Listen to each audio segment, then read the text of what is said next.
A special thank you to each of our subscribers who make this channel possible. Here's today's story. In a significant ruling on Wednesday, the Supreme Court declined to allow Florida to enforce a new law that would criminalize the entry of illegal immigrants into the state.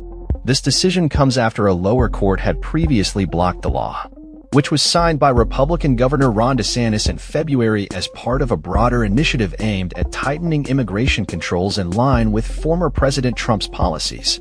The law, which would make it a misdemeanor to knowingly enter Florida as an undocumented immigrant, has faced widespread criticism from immigrant rights groups who argue that it violates constitutional protections and undermines federal immigration authority.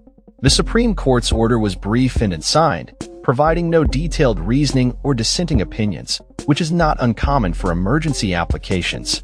This ruling leaves in place the decision by U.S. District Judge Kathleen Williams, who halted the law's enforcement in April, citing concerns over its constitutionality.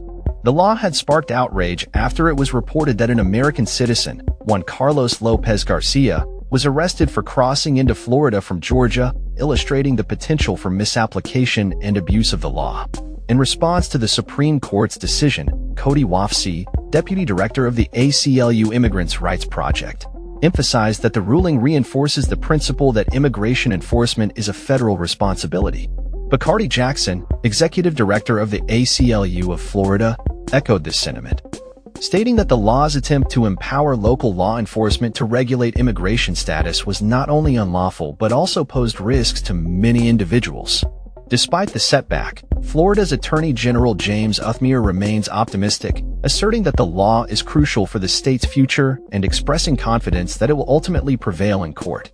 The ruling is a significant moment in the ongoing national debate over immigration policy and the balance of power between state and federal authorities.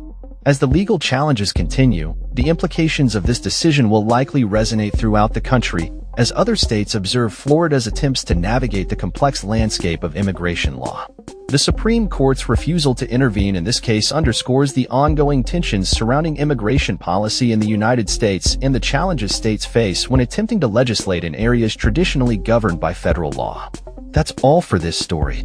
We upload videos every day covering many different subjects, so hit that subscribe button to stay informed. Thanks for watching.